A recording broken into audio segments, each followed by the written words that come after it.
Halo semuanya, terimalah salam bojos dari saya, Nama Budaya.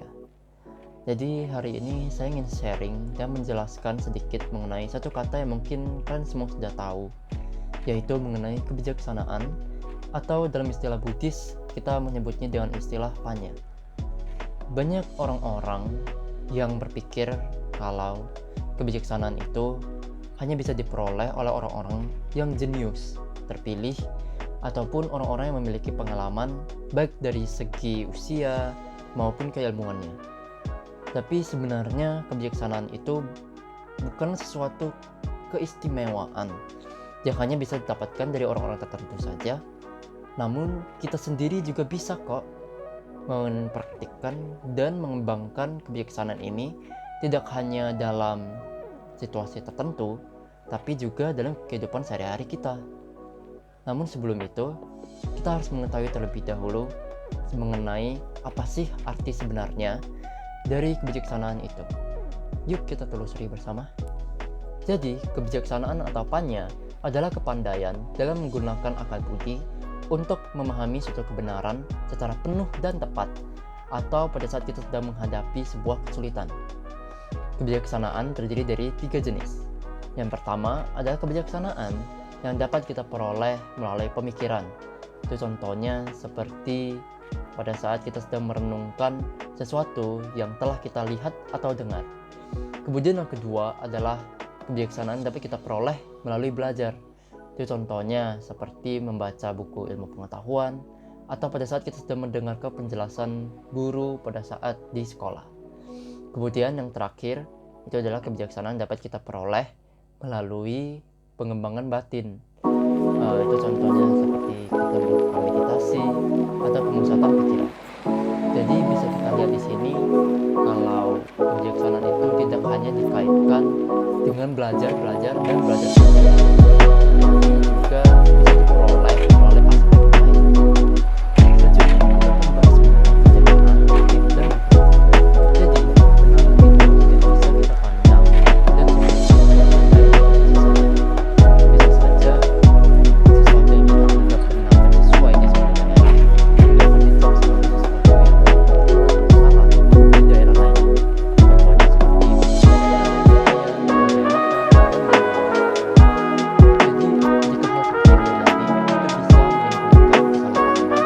kesalahpahaman dan berujung pada kerugian yang akan dialami tidak hanya pada orang lain, tetapi juga pada diri kita sendiri. Oleh karena itu diperlukan yang namanya kebijaksanaan relatif, yaitu pemahaman di mana sesuatu yang kita anggap etis pada kondisi atau situasi tertentu itu pasti akan dianggap etis juga pada kondisi atau situasi tertentu lainnya.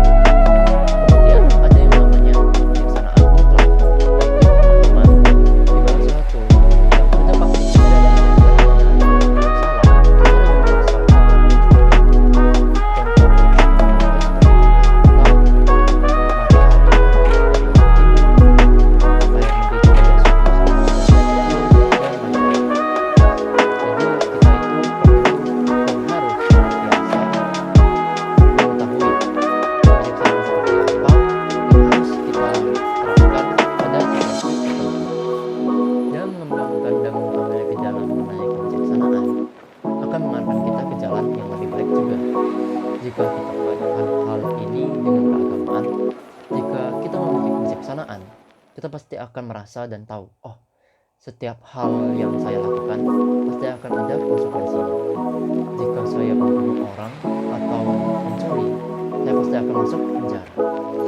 Jadi jika kita memiliki kebijaksanaan, akan menimbulkan rasa malu untuk berbuat jahat dan takut akan akibat dari perbuatan jahat, yang secara otomatis akan membuat kita terhindar dari segala hal yang buruk di sekitar.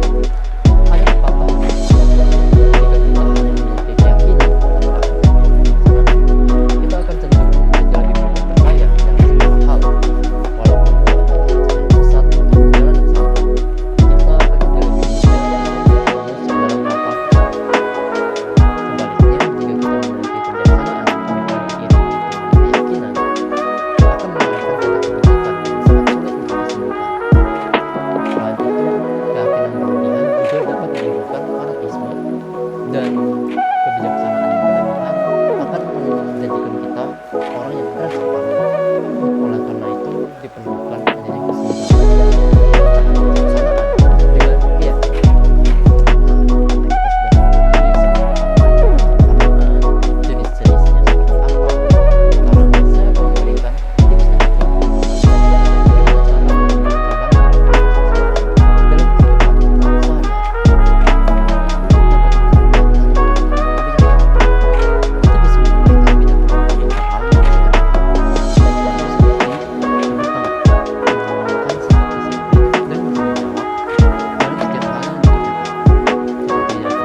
maaf jika melakukan kesalahan. Kedua, tidak mengembangkan sikap egois atau hanya mementingkan diri sendiri. Ketiga, jika terdapat kedua belah pihak yang saling berseteru dan memiliki pendapat yang berbeda, kita tidak boleh memihak salah satu pihak hanya karena alasan untuk keuntungan pribadi. Namun, kita harus adil dalam mencari kebenaran dan menyelesaikan permasalahan yang ada. Mulailah dengan mendengarkan dan menghormati setiap pendapat yang diberikan oleh mereka terlebih dahulu.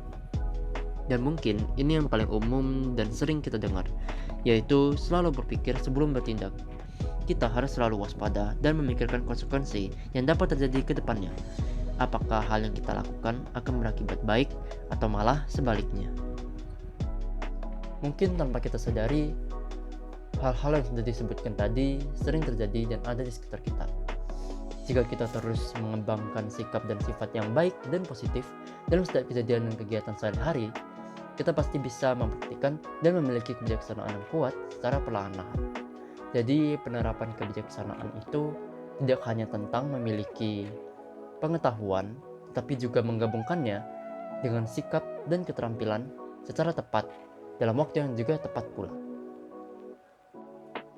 Mungkin sekian dulu yang bisa saya sampaikan mengenai topik kebijaksanaan ini. Akhir kata, semua orang pasti bisa mengembangkan kebijaksanaan yang ada dalam diri mereka masing-masing, dimanapun dan kapanpun, asalkan mereka memiliki keyakinan dan niat yang kuat. Terima kasih dan sampai jumpa. Namo Buddhaya.